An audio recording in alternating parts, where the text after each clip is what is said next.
Hello friends, आज हम लोग हिंदी व्याकरण का विशेषण करने वाले हैं।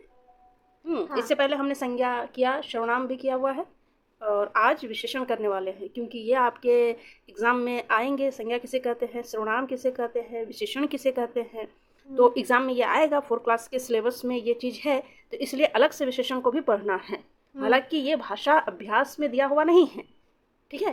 भाषा अभ्यास में अलग से विशेषण का डिफिनेशन दिया हुआ नहीं है, लेकिन आपको विशेषण पढ़ना है, ये सिलेबस में है। हाँ, चलिए स्टार्ट करते हैं। विशेषण क्या है? परिभाषा। जैसे परिभाषा से पहले ये बता देते हैं। संज्ञा समझ गए अच्छा से, कि किसी भी वस्तु, व्यक्ति, स्थान के नाम को संज्ञा कहते हैं। अगर तुम अपने मन में किसी भी चीज का नाम सोचो दुनिया में, चाहे वो कोई व्यक्ति हो या वस्तु हो या स्थान हो, प्राणी हो, कुछ भी हो, तो वो संज्ञा ही होगा। एक छोटा से छोटा तिनका से लेके बड़ा से बड़ा जहाज, और छोटा से छोटा वायरस से लेके बड़ा से बड़ा डायनासोर, और एक छोटा जगह से लेके बड़ा से बड़ा कॉन्टिनेंट, हर चीज है ना, जगह के अनुसार, समान के अनुसार सब कुछ संज्ञा है ना। जिसका भी नाम है वो संज्ञा है, और संज्ञा के बदले में जो आता है वो सर्वनाम है। ठीक है, ये पिछले दोनों वीडियो अच्छे से देख लीजिए, अच्छे से समझ में आ जाएगा। अब इसकी विशेषण की परिभाषा देखिए कि क्या है। विशेषण परिभाषा: जो शब्द संज्ञा या सर्वनाम की विशेषता बतलाता हो उसे विशेषण कहते हैं। विशेषण मतलब संज्ञा की, है ना, या सर्वनाम की, जो भी उसकी विशेषता बतलाता हो, जो भी शब्द है ना, कोई वर्ड तो बताता है ना किसी के बारे में, तो जो संज्ञा या सर्वनाम की विशेषता बतलाता है जो शब्द, उसी शब्द को विशेषण कहते हैं, है ना। उसी शब्द को विशेषण कहते हैं। विशेषण, विशेषण का मतलब ये मत समझना कि खाली उसकी विशेषता का, विशेषता का मतलब ये मत समझना कि बस उसकी अच्छाई ही बताई जाए तभी विशेषता हो, है ना। उसका गुण रहे या फिर उसका अवगुण रहे, ठीक है, दोनों ही उसकी विशेषता ही है। चाहे वो अच्छाई उसकी बयान हो या फिर बुराई, वो दोनों विशेषता ही होगा, है ना। तो इसको एग्जाम्पल से समझते हैं कि क्या बोल रहा है। जैसे प्रतीक प्यारा लड़का है। देखिए, प्रतीक क्या है? संज्ञा है। प्रतीक लड़का है ना। ऐसे बोल देंगे तो ये सिंपल सेंटेंस हुआ। इसमें कोई खासियत पता नहीं चल रही है। अगर हम इसमें जोड़ दिए प्रतीक प्यारा लड़का है, तो प्यारा कौन है? प्यारा प्रतीक। प्रतीक यानी प्रतीक तो संज्ञा है, तो यहाँ पे संज्ञा की विशेषता बताई जा रही है। तो संज्ञा की विशेषता बताई जाएगी तो वो क्या होगा? विशेषण होगा। वो लड़का लंबा है। वो लड़का तो बहुत सारे हैं, लेकिन हम ऐसे पॉइंट करके बोल रहे हैं कि वो लड़का लंबा है। वो तो क्या है? सर्वनाम है, यानी कि उस लड़का का कुछ तो नाम होगा ना। लेकिन उसका नाम तो हमको पता नहीं, तो हम उसकी जगह पे क्या बोल रहे हैं? वो लड़का। तो संज्ञा के बदले में वो बोल रहे हैं, तो ये क्या हो गया? सर्वनाम है। तो वो लड़का लंबा है। लंबा कौन है? वो लड़का, वो है ना। ठीक है, तो वो क्या हो गया? सर्वनाम है। सर्वनाम की विशेषता बतलाया जा रहा है, यानी कि ये विशेषण है ना। सीता अच्छा गाती है। सीता संज्ञा है, गाती है कैसा? अच्छा। अगर हम बोलेंगे सीता खराब गाती है, फिर भी वही हुआ, उसकी विशेषता का पता चल रहा है। हम बोलेंगे प्रतीक गंदा लड़का है, तो वो भी उसकी विशेषता पता चल रहा है ना। प्रतीक होशियार है। होशियार है, ये प्रतीक की विशेषता पता चल रही है। समझ में आ गया बात कि संज्ञा या सर्वनाम की जिसमें विशेषता बतलाई जाती है वो विशेषण होता है। सिंपल। इसके 4 भेद है। इसका भेद तुम लोग को लिखा दिया गया है। इसके 4 भेद होते हैं। संख्यावाचक विशेषण। सुनिए, संख्यावाचक, संख्या मतलब क्या होता है? कोई भी अंक, डिजिट, है ना। तो वाक्य में जो शब्द संज्ञा या सर्वनाम की संख्या के बारे में बताता हो उसे संख्यावाचक विशेषण कहते हैं, है ना। तो जैसे क्या होगा? जैसे कोई भी संख्या है ना, 2, 4, 10, 15, कुछ, है ना, तीसरा, दूसरा, 10वां, है ना। इससे ये कोई संख्या है, ये सब ना। संख्या किसको कहते हैं पता है ना? मैथमेटिक्स का जो वर्ड है, डिजिट है, वही संख्या है ना। तो जिससे संख्या, जैसे वाक्य में वो कैसे होगा? कक्षा में चार ही बच्चे हैं, कक्षा में सिर्फ 4 बच्चे हैं, है ना। परिमाणवाचक विशेषण। परिमाण कहते हैं किसी भी चीज का वजन को, है ना, मतलब उसका वैल्यू को, परिमाण, है ना। जो शब्द संज्ञा या सर्वनाम के परिमाण या मात्रा के बारे में बताते हैं उसे परिमाणवाचक संज्ञा कहते हैं, विशेषण कहते हैं। परिमाण मतलब क्या होता है? उसका वजन बताता है ना, उसका मात्रा बताता है कि वो कितना है, ठीक है।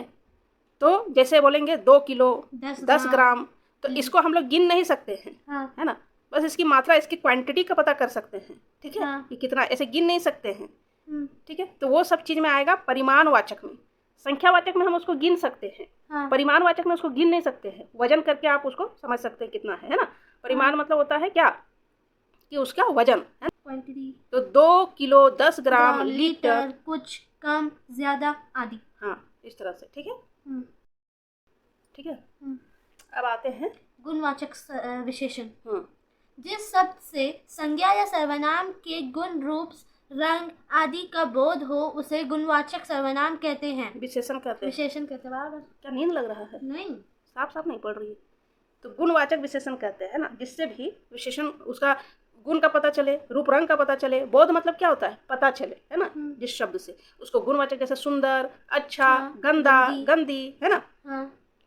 स्वस्थ, लंबा, चौड़ा, पतला, भारी, लाल, पीला, हरा, कुछ भी, है ना। जैसे मेरी कलम लाल है ना, या वो हरा कलर का, या वो हरा रंग का कपड़ा पहनी है ना। तो कपड़ा संज्ञा है और उसका रंग कैसा? हरा है, यानी उसकी विशेषता बताया जा रहा है ना। वो बहुत सुंदर है, वो कोई सर्वनाम के लिए है, संज्ञा के बदले आया है ना। और वो सुंदर है ना। पानी बहुत स्वच्छ है, पानी भी क्या है? संज्ञा है, और उसकी विशेषता है कि स्वच्छ है। पानी बहुत गंदा है, तो वो भी विशेषता है उसकी कि वो गंदा है। ठीक है। यह कपड़ा गीला है, ठीक है। तो कपड़ा क्या है? संज्ञा है, गीला है। तो मैंने किसी भी संज्ञा का विशेषता बताए तो वो विशेषण कहलाता है। लेकिन यहाँ पे उसका अच्छाई या बुराई बता रहा है तो वो गुणवाचक सर्वनाम हुआ। जहाँ पे उसकी संख्या पता चले, है ना, कि मेरे पास 4 कलम हैं, तो कलम है तो कितनी कलम है? 4 कलम है, तो उसके संख्या का पता चल रहा है ना। मेरे घर में 2 लीटर दूध आता है, तो दूध संज्ञा है ना, द्रव्यवाचक संज्ञा। तो 2 लीटर आता है, दूध की मात्रा बता रहा है, तो ये क्या हो जाएगा? परिमाण, है ना, परिणाम नहीं। संकेतवाचक विशेषण। संकेत मतलब होता है किसी को इशारा करना, अब मतलब संकेत करना, उसके ओर पिन करना। तो जो शब्द किसी संज्ञा के पहले जुड़कर उसकी तरफ संकेत करती हो तो वो संकेतवाचक विशेषण होती है। जैसे मेरी कलम, तुम्हारी गाड़ी, उसकी पुस्तक। तो यही सब क्या होता है कि वो पता चल रहा है कि वो अपने ओर बता रहा है कि मेरी कलम है, ये गाड़ी तुम्हारी गाड़ी है। ये मेरी, तुम्हारी, ये सब सर्वनाम भी होता है, इसीलिए इसे सर्वनामिक विशेषण भी कहते हैं। क्योंकि सर्वनाम मेरी कलम यानी कि संज्ञा से पहले अगर कोई सर्वनाम का चीज़ रहे, संज्ञा से पहले, ये तो संज्ञा है, उससे पहले ये मेरी सर्वनाम होता है। क्योंकि मेरा तो कुछ नाम है, लेकिन मैं अपना नाम ना कह के मेरी कलम बोल रही हूँ, यानी कि ये तो सर्वनाम है मेरी। लेकिन यहाँ इसके जस्ट बाद एक संज्ञा है, इसलिए संज्ञा से पहले अगर सर्वनाम हो रहा है तो ये संकेतवाचक विशेषण कहलाएगा, और ये सर्वनाम भी होता है, इसीलिए इसको सर्वनामिक विशेषण भी कहते हैं। तो ये हो गया संकेतवाचक विशेषण, क्योंकि ये सर्वनाम इसमें है, इसीलिए इसको सर्वनामिक विशेषण भी कहते हैं। तो मेरी कलम, तुम्हारी गाड़ी, जिसमें संकेत हो रहा है, तो ये हो गया संकेतवाचक। ये तो 4 भेद हो गया विशेषण के, ये 4 भेद है, बस इसका वर्ड बाय वर्ड याद रखिए। तो ये हो गया विशेषण, ठीक है। नेक्स्ट वीडियो में फिर देखते हैं कि क्या करेंगे आगे। क्रिया, हो सकता है कि क्रिया आए, और अगर इसमें कोई दिक्कत लगे तो आप कमेंट कीजिए, फिर इसमें सुधार किया जाएगा। इसको थोड़ा मेहनत करना पड़ेगा, ये सब याद रखना पड़ेगा, क्योंकि ये अभी आप लोग का शुरुआत है, इसीलिए थोड़ा याद करना पड़ेगा। समझ में आ गया होगा, नहीं आया तो आप कमेंट करके बता दीजिए, ठीक है। मिलते हैं नेक्स्ट वीडियो में, शुक्रिया।